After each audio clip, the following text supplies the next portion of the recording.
Nous allons demander maintenant au Rav Azimov, le président du Bet Lubavitch, à Monsieur Joël Mergui, président du consistoire de Paris et du consistoire de France, de bien vouloir nous rejoindre sur cette estrade. Et enfin, nous allons demander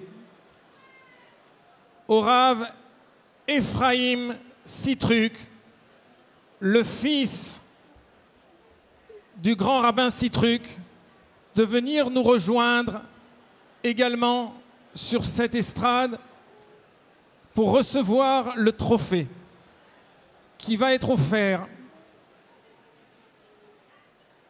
au grand rabbin Sitruk et qui sera remis dans un instant à son épouse, la rabbinite, qui est présente parmi nous et que je vous demande d'accueillir chaleureusement.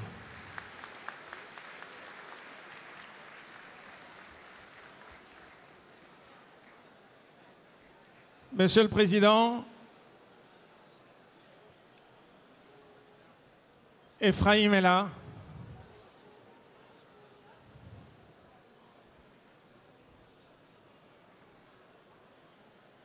Je vais donner la parole quelques instants. Voilà. Joël Mergui, donc, qui remet ce trophée pour toute l'aide que le grand rabbin Sitruk a apporté à la construction du Bet Rayamushka. Alors effectivement, je suis venu accompagner ma mère qui est venue ce soir à ce gala. Bien qu'elle n'a pas l'habitude d'aller dans les galas, dans les soirées à Paris, mais elle a tenu effectivement à l'occasion de cet hommage qui a été rendu à notre père. Mais je crois que en rajouter, ça serait enlever le message, les images qu'on a pu voir tout à l'heure, les images si fortes, le témoignage que mon père lui-même avait fait au Rav Azimov. Je ne l'avais jamais entendu pour ma part, c'était la première fois, mais j'ai trouvé ça tellement touchant. Mais je voudrais peut-être vous avouer un tout petit secret, un secret que certaines personnes connaissent peut-être, mais pas tout le monde. Je parle d'une histoire qui avait eu lieu il y a plus d'une trentaine d'années. À l'époque, mon père était grand rabbin de Marseille et il avait été sollicité par un de ses amis à aller à New York rencontrer le rabbi. Cette personne était l'invité d'honneur de cette soirée qui réunissait un grand nombre de personnes, puisque je crois que c'était la fête du Yutet qui se lève. Et mon père avait accompagné cet homme parce que effectivement cet homme avait des projets pour mon père, mais il avait dit avant de se rendre, et peut-être c'est aussi un message qu'il avait su transmettre à sa manière, il avait dit que même si ce n'était pas forcément son rave, il était capable d'accepter de recevoir de tous et de toutes sortes de rabbinim. Donc voilà pourquoi il était heureux d'aller rencontrer et de découvrir le rabbi. Et c'est à ce moment-là que le rabbi n'a pas insisté, il n'a pas donné de détails sur sa bracha, mais il a juste dit les mots suivants: Kol ha'inyanim yhiyu mutzlachim. Tous les sujets réussiront mot à mot.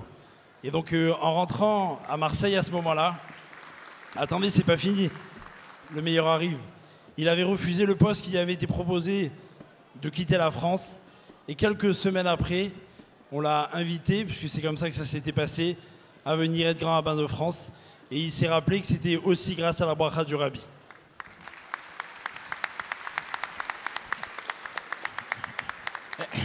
Merci beaucoup à la famille du grand rabbin Sitruk d'avoir accepté de le honorer et de le remercier. Je voudrais dire deux choses. Tout d'abord, c'est un remerciement personnel, parce que le moment que mon père il est tombé malade, le grand rabbin Sitruk il est venu plusieurs fois et il a encouragé à mon père de se remettre parmi les autres bénédictions des brachot et tfilot de tout le monde, mais il est venu tout de suite et il a dit la première chose à mon père, qu'il promet que si Dieu veut, il va danser ensemble avec mon père à l'inauguration de Bet Rayamushka qu'on est en train de célébrer aujourd'hui 20 ans. Et c'est pour ça qu'on a vu les images extraordinaires de cette joie qu'une promesse qui a été faite a été accomplie 2 ans plus tard. Je voudrais aussi rappeler que le grand rabbin Sitruk, ce qu'on n'a pas encore dit aujourd'hui, c'est que c'est lui qui a fait en sorte que sur le point administratif, on puisse avancer à la construction de l'école. Chaque rendez-vous qu'on a demandé de sa part de se déplacer, il a fait ça avec un très grand kavod. Chaque courrier qu'on a eu besoin de signer par sa part pour faire avancer les dossiers, il a eu une secrétaire merveilleuse qui, chaque fois qu'on l'appelait, il dit « Préparez-moi le contenu, moi je prépare le texte ». Et le courrier, et le grand rabbin, il va faire en sorte de le transmettre au plus vite possible dans des rendez-vous importants. Et à ce titre-là, une grande partie de l'établissement Bet Chaim-Mushka aujourd'hui revient au travail extraordinaire de grand rabbin Sitruk. Avec votre permission, je voudrais souhaiter à la famille de continuer dans le travail, dans le chemin que le grand rabbin Sitruk a montré autour de lui et souhaiter une longue vie, une bonne santé et beaucoup de nachat à la rabbinite, que Dieu lui donne une longue vie, une bonne santé, de voir les enfants matériellement et les enfants spirituels grandir dans le bon chemin. Merci.